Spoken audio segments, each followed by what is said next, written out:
Small changes by Digits 27, Chapter 24, same old concerns. So this girl is from the Kurama clan? Naruto asked curiously as he and the Sande made their way through the forest just on the outskirts of Konoha. The aged man, certainly not up to tree running in his recovering condition, simply nodded. Naruto was sure he would have taken a puff on his pipe if he hadn't been practically banned from it by the medical nin, at least until he was recovered. The redhead had to say he had never seen the old Hokage angstier or more agitated than those first few days without his calming but woeful unhealthy tobacco. Yes, Yakumo Kurama, a rather tragic story, I'm afraid. Hiruzen replied softly, his eyes betraying his regret he felt over whatever had been done to the girl. She was a child with many hopes stacked upon her shoulders, the potential savior of her clan. She was the first to waken their long dormant Genkai in generations, a taste of which you saw earlier today.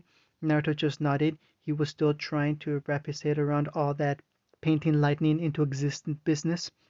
So their Genkai is to paint something and make it real? He questioned, shuddering at the thought. That could be a terrible and dangerous ability if used incorrectly.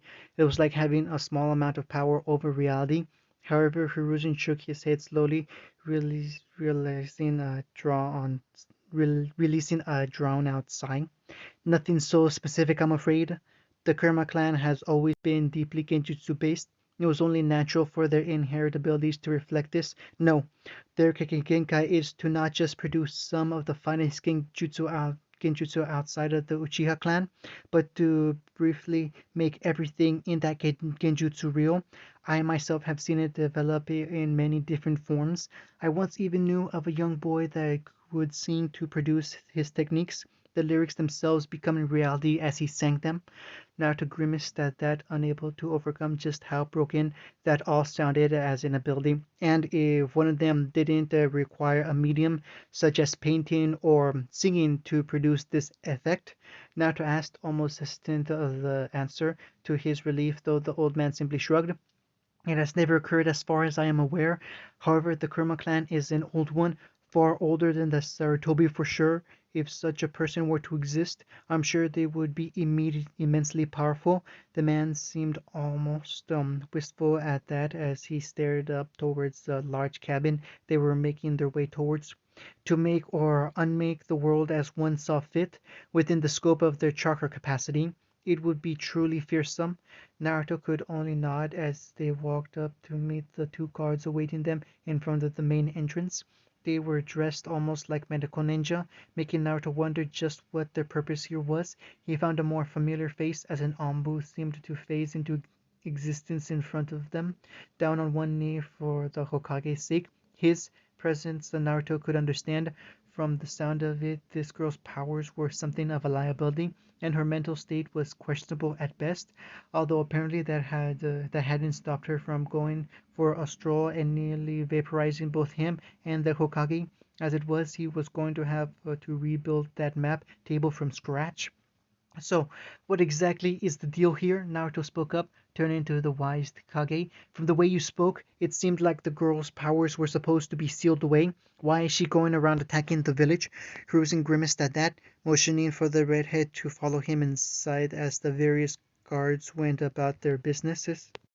The Kurama clan's Kekkei has always been a complicated affair. They can never know precisely when the ability will manifest, although it is usually in their teens, if at all. However, in the rare cases like Yakumo-chan, when they develop early on, they are unable and often cannot control them. Something strange happens in their mind, and it is almost as though they create a split personality, another conscious that takes control of the power until the clan member is able to use it properly. Naruto nodded slowly. It sounded more like something Yamanaka should be dealing with, but nothing too bad so far. However, in the case of Yakumo-chan, well, the second personality became rather malevolent. It resulted in this id using her powers to burn down her family home, killing her parents. Naruto grimaced at that. He would hate to know that his own abilities had been used to hurt somebody dear to him. Yakumo doesn't know this. In fact, she has no memory of it. However, the other side of her personality was sealed away, and with it, or so we hoped, her abilities. Naruto nodded, sealing he could understand at least. So the seal is weakening? Hiruzen shrugged rather helplessly as he motioned to a door they had arrived at. I was hoping you could tell me. She is right through there, he stated offhandedly, causing Naruto to raise a brow. You wanted me to go in alone? He questioned incredulously, while Hiruzen just motioned to the door again. If the id personality is breaking free, she will not exactly be happy to see me for sealing her away in the first place. No, a fresh face will be best, he offered sagely, his hand twitching at his side for his pipe. After a moment, Naruto just sighed and ran a hand through his hair, wondering how he got into strange situations like this. All right, Shinobi, occasional hazard. Gently he opened the door, narrowing his eyes at the irritating creak it gave off before stepping into the darkened room. The blinds were all closed, but there was enough light to make out the various paintings scattered around the room, as well as the young brown-haired girls, some brown-haired girls sitting in front of an easel and a blank canvas. She didn't acknowledge his presence so far a moment. He just walked about the room, admiring some of the images on display. They really were excellent pieces of work, even if their subject matter was a little morbid. He paused as he came across an image of a woman he recognized to be Kurenai, with what looked to be a sear light passed through her body. There was another of the Hokage mansion in flames, as well as some of specific high-ranking people he knew in the village, none of them particularly pleasant. You are an excellent artist. I especially enjoy some of your later works, Naruto offered with a small smile as he motioned to the large painting of the Hokage Tower being struck by a brilliant bolt of lightning. Who are you? Are you another doctor? Naruto shook his head as he walked back so that he was in front of the girl. She seemed content to stare at the blank canvas. He couldn't help but notice the resigned tone to her voice. It sounded so lifeless and lacking energy. In a moment she reached for a small paint palette and began fiercely painting on the blank image, her eyes dead focused. No, I'm a Jonin. I thought we could talk a little. He looked at the image she was creating, but it was too early to tell what it was. Just absent colors without any evident purpose. You seem to like painting. He flipped a small ink brush out of his pouch and span it in his hands with a smile, eliciting no reaction from the girl. My father tried to get me into it when I was pretty young, but I always lacked the patience. Running around was a lot more fun. He grinned as he pulled out a small notebook, his hands blurring as he etched quick but steady lines across its surface. I think I got a little better at it though. He revealed a small ink drawing of Yakumo. It was a little crude, but for having drawn it in a few seconds, he thought it was quite nice. The girl didn't even glance around to look at it, making the teen frown as he pocketed both the notebook and the brush. I guess you know why I'm here. Yakumo finally responded to him with a small nod, her eyes never leaving the canvas. You've come to reseal my powers, just like she did. For the first time her eyes left the painting to glance briefly at the picture of Kurenai. Naruto would be talking to her about this later. Naruto could only shrug though, glancing back at the painting again only to glean nothing from it. Maybe. We'll have to see after I examine the seal. Do you know where it is? Without a hint of shame, Yakumo shrugged her kimono like shirt down, revealing a small and intricate seal on her mid-back. A brief glance told Naruto it was likely Jiraiya's work, and he couldn't say the man had done a shoddy job. The problem was that sealing became an abstract art when it comes to things like these. Sealing away an object or even chakra, that was straightforward. Sealing away an aspect of a personality or a specific ability, that was a lot trickier. However, even glancing over it briefly, combined with the small pile of notes Hiruzen had provided him on their walk over, Naruto could instantly spot a small error more in judgment than the actual sealing. For some reason, Jiraiya had decided to treat Yakumo and this other personality of hers as separate entities. The human mind was never so black and white. Years of working with more than a few Yamanaka had taught him that much. It would be more efficient to treat them as two fragment sections of a whole. More complex, yes, but better overall. The problem was that after so long of being not only separated, but spiritually forced apart by the seal, he had no idea what would occur if he was to try and force the two entities to merge again. The Hokage had said that the aide was there to control Yakumo's powers when she was young. He guessed whether or not this would work depended on whether or not she could control the ability. It would be simple enough to reinforce the seal already present, but that would be more of a patch job. Naruto disliked doing things halfway. In fact, he was a bit of a completionist most of the time, much of to Uncle's occasional ire. So when Yakumo felt the cold ink begin licking at her skin, she was a little shocked. None of the other doctors had done anything like this. When it was over, she felt no different, at least until a sudden and sharp pain racked her mind, causing her to scream out and collapse from her chair, brush skittering uselessly across the floor. For a while Naruto watched her wither on the ground, not in pain, but as though she was waging some kind of the invisible struggle. Occasional tears would stream from her eyes, and she would cry out in a heart-wrenching tone that made Naruto want to pick her up and reassure her everything was okay. However, she was unconscious, so there was little he could do but wait. Finally, she stopped after almost 5 minutes, although for everybody involved it seemed like much longer. She opened her bloodshot eyes slowly, standing up on shaky legs before looking around the room like it was the first time she had seen it. When she spotted Naruto, a number of indecipherable expressions flashed across her features before she finally settled on tears.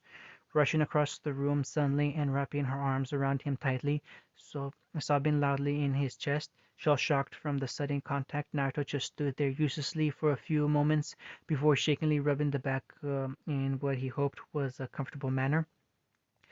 I didn't know.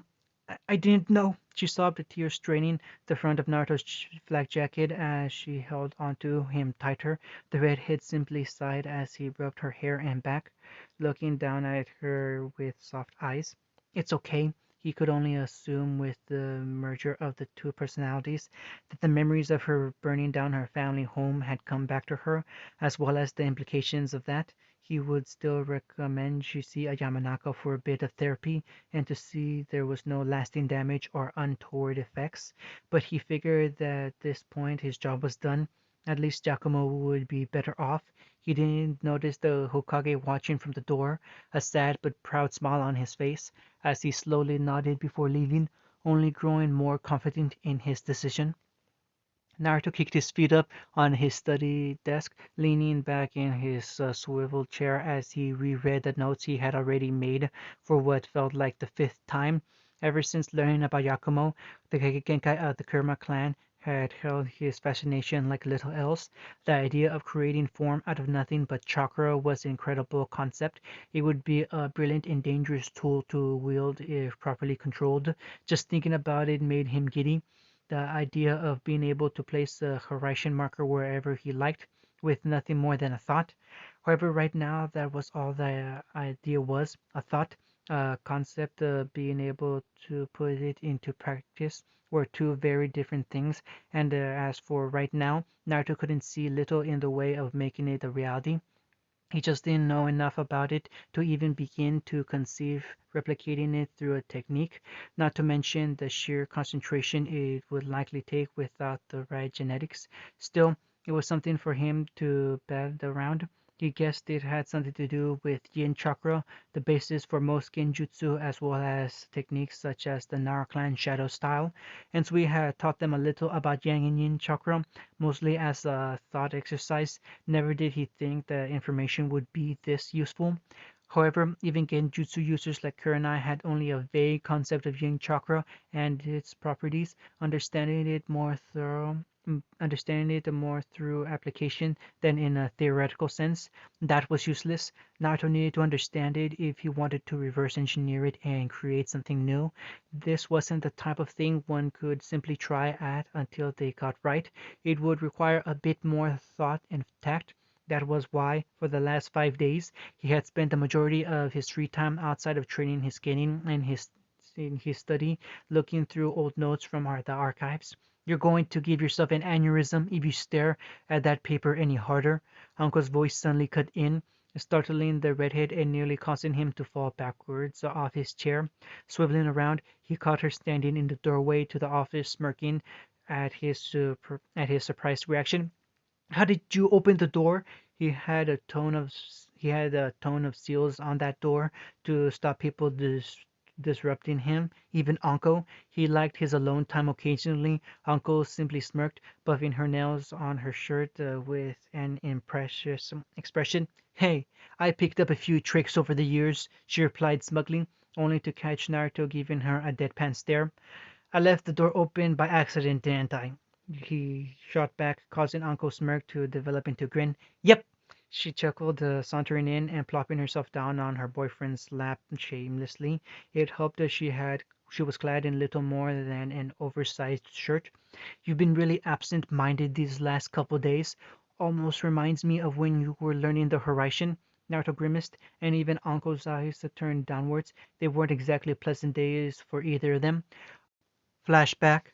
Uncle watched with intense amusement as Naruto took more than a few calming breaths, his battered and bruised body shaking slightly from a mix between exertion and chakra depletion. He stared so intently at an innocuous little tri-pronged kunai on the other side of the back garden, she thought it might simply explode. Slowly, very slowly, she began going through hand seals less than one might imagine for such a complex technique. But then the Fuinjutsu picked up the slack somewhat. "Horaishin no Jutsu," Naruto called out in a somewhat hoarse, used voice as he vanished in a flash of red. It looked as though a streak of red lightning shot across the clearing, nowhere near fast enough to be the famous instantaneous travel Minato was so famous for. However, it was angled off the kunai slide, and when Naruto's body reappeared again, his eyes widened. His forward momentum was far too fast to have any chance of him stopping himself, leaving him to slam right into a sturdy tree. Uncle burst out into laughter as Naruto slumped back, leaving a vaguely human-shaped imprint in the bark. "Shut up, Uncle!" Naruto shouted with a little more venom in his words than he had likely intended. "If you aren't going to be of any help, why don't you just get lost?" Uncle's eye twitched slightly at that. His lips curled up into a not so pleasant grin as she leveled a heated gaze right back at the young redhead. "Hey, don't get pissed at me just because you can't get a jutsu down," she shouted back, only increasing the scathing look on Naruto's features. "It's not just any jutsu, damn it. Why don't you get how important this is to me? You never take anything seriously, and it's so damn infuriating." He all but growled, his glare intensifying. "I never take things seriously. What about you, mister? Everything has to go exactly how I want it. You can't lighten up for even a moment, can you? You know what? I don't need this right now." She snarled back, turning and walking away. Naruto could be so damn irritating lately. And the flashback. That had been a rather rough patch in their relationship. Itachi had left the village not too long beforehand, and without Shishui's calming influence, Naruto had thrown himself into training. The problem was the Hiraishin was by no means an easy technique to even begin to learn, even for a prodigy like Naruto. He had grown frustrated and short-tempered, quickly snapping at the smallest provocations. Uncle was a natural confrontational person as well, which certainly hadn't helped. Hell, if things had been a little worse, the relationship might have ended before it even began. Luckily, Naruto's captain at the time, Kakashi, had seen the stress he was under and had all but ordered him to take a small break from the core. It had worked wonders. "You need to take a break," Uncle finally spoke up after they both finished dwelling on their less than pleasant memories. Naruto looked ready to argue, but a single glance from her chocolate eyes had his tongue freeze in place. His whole body seemed to slump back into the chair as he tossed the notes back on his desk. "Maybe you're right," he sighed, rubbing at his eyes and rolling his neck. He had been sitting in that chair for a bit too long. "Isn't there something else you could do right now, then?" Uncle asked inquisitively. It wasn't like Naruto to have absolutely nothing to do except work. She thought he had learned that lesson. Naruto was about to disagree when a thought occurred to him. He had forgotten something, what with all the sudden obligations, respectively, and surprises that had been heaped on him in recent weeks. "Actually, yeah, there is." He grinned suddenly as he got to his feet, carrying Uncle up with him in a bridal carry before plopping her down in the chair. Thanks for the reminder, he added, suddenly leaning down to steal a kiss, which she didn't mind in the least. Then, like a fleeting bolt of red lightning, he vanished, leaving Uncle with a stupid grin across her features. Still got it. Naruto whistled a small tone as he kicked his feet up on the plain metal table that seemed to be the only furniture in the barren, featureless room. It really was an ugly place, just a large metal box with a table, two chairs either side, and a long mirror stretching across one wall. Of course, it was actually a one-way window that would allow people to listen in on the conversations held there, but most people knew that anyway. Normally, setting up a meeting in here would take a few days at best, but it seemed that there were perks to being a former Anbu captain and the Hokage's legitimate successor. Wouldn't he choose anyway? Naruto was still very much undecided. Ahem, Taicho, and Anbu Naruto recognized the poked her head around the corner of the door, causing the redhead to smile. Komachi, you really don't need to call me that, you know. In fact, I should be calling you that seeing as you're the captain right now. Okay, now he was really beginning to understand how annoyed Kakashi must get every time he called the man that. How are you? Settling into the job okay? The woman nodded quickly, obviously not here for a long chat as she opened the door wider. It is fine. The squad gives me a lot of support, and your advice is often helpful, she replied, escorting a young red-headed girl into the interrogation room. Any personal effects had been removed, leaving her in a plain gray jumpsuit that the girl had taken the liberty of unzipping almost all the way down to her waist, showing scandalous amounts of flesh without actually revealing anything. Curiously enough, she was also gagged, not exactly a regular occurrence for prisoners, but from the way she was glaring heatedly at everyone in the room, it was obviously for a reason. It was nice seeing you, Komachi. Stop by for some ramen sometime. The woman gave a small, professional incline of her head before quickly departing the room, leaving Naruto alone with the Otokunoichi. Hello, he started amicably, quickly reaching across the table and swiping the cloth gag out of her mouth. He quickly retracted his hand as the girl tried to bite his fingers, actually growling at him like some kind of feral dog. The fuck you want, tree shagger? Not content to just leave me alone to rot in my shit in some crappy cell in somewhere? Gotta drag me out to this fucking oven, sit me in these chairs that are as comfortable as rusty nails, and talking on about your pantsy ass problems like some damn. The girl suddenly stopped, her eyes going wide as Naruto swiftly reached across the table and flicked her in the forehead like a parent scolding a naughty child. Language! Now, I thought we could start with a name. From the reports, you've been pretty uncooperative with the interrogators, and I don't want to have to call you Otogakure Konoichi for this entire conversation. It's a mouthful. The girl quickly recovered and sent an ugly sneer his way. Yeah, I bet you know all about mouthfuls, you ass-licking queer. You can take your name and shove it up your pansy. Ow! Would you stop fucking doing that? The girl cried as she held her hands up to her forehead, glaring at Naruto with intense irritation. The flicks didn't even hurt, they were just incredibly annoying.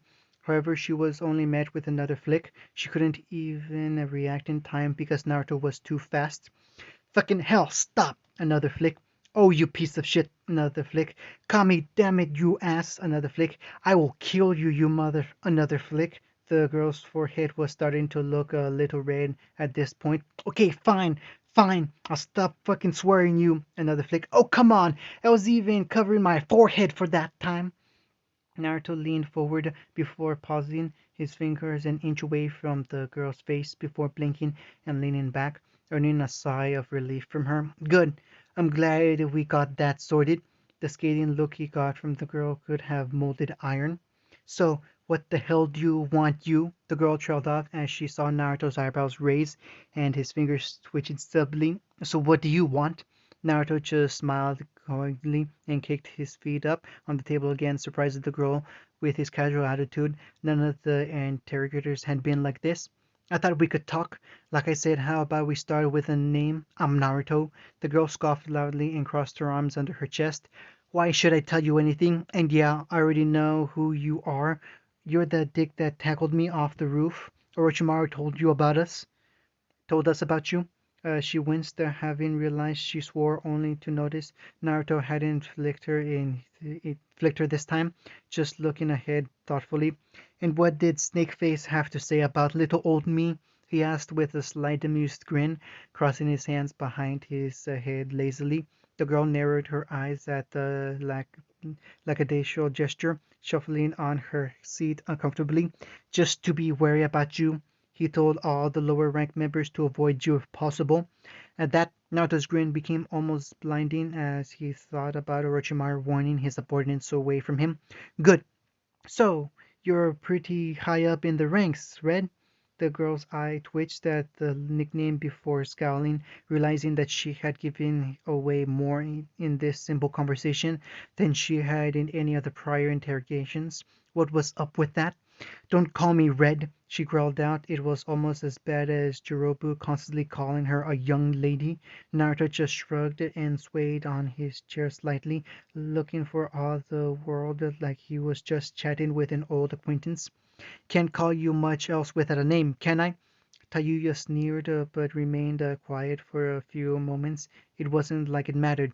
"Right, Tayuya," she grumbled almost under her breath. However, it seemed the Jonin caught her name all the same, lighting out the bright smile of his. "Tayuya, that's a nice name. Just Tayuya, though?" For a moment a frown seemed to flicker across his features, but Tayuya could have sworn it was a trick of the light. There was no way this walking smile was capable of frowning. "Yeah, it's just Tayuya. The fuck's it to you? Ah, Kami, damn it!" Tayuya yelped as Naruto leaned back, his hands still in a vaguely flicking gesture. However, his face was thankful.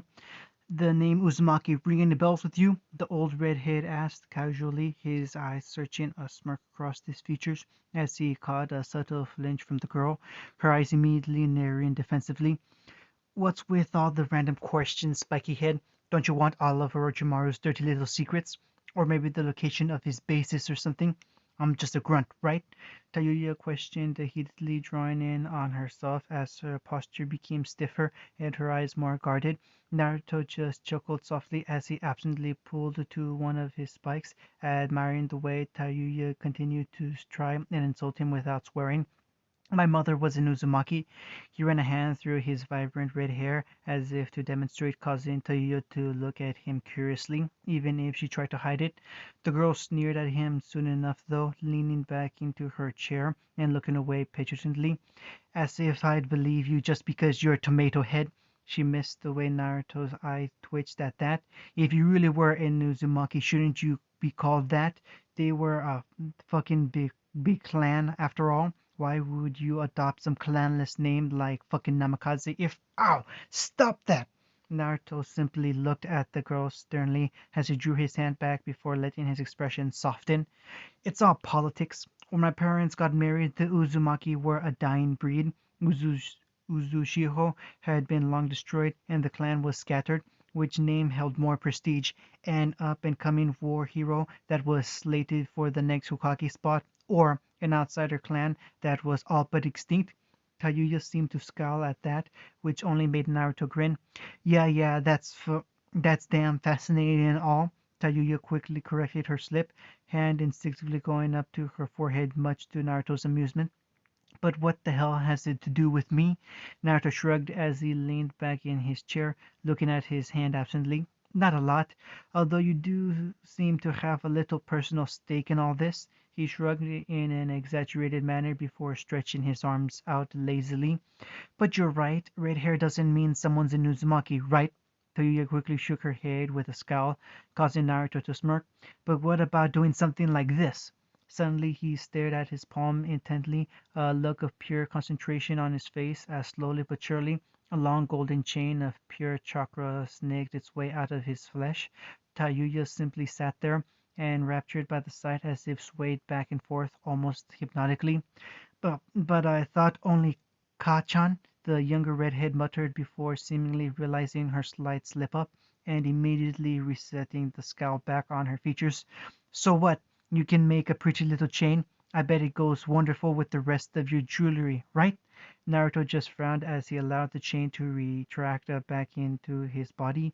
It took him a great deal of concentration to create that. He may have lacked the special property of his mother's chakra, but thanks to the QB, his own was fairly dense. It was useless in combat with what the exertion and difficulty, but it was nice to have that connection to his mother.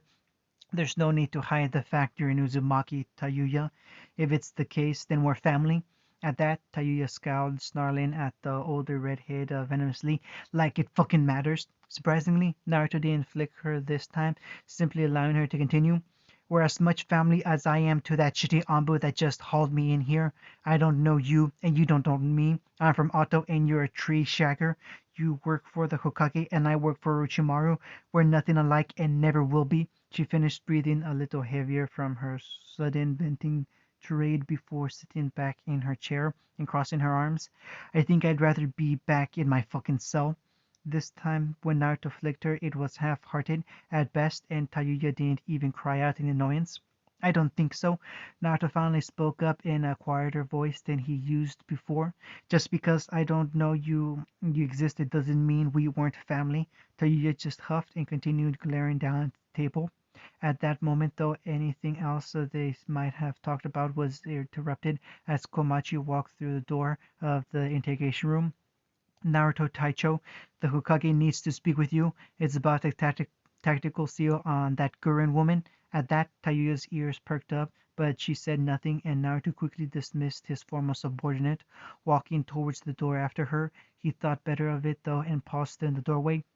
Konoha is quite lenient with its prisoners. If you are cooperative, you could even be released into the village under the custody of a Jonin-ranked shinobi for a parole period. When Tayuya didn't look up, Naruto frowned. Just think on it. It was nice meeting you, cousin. With that, Naruto walked out, leaving Tayuya blinking in surprise at what he called her.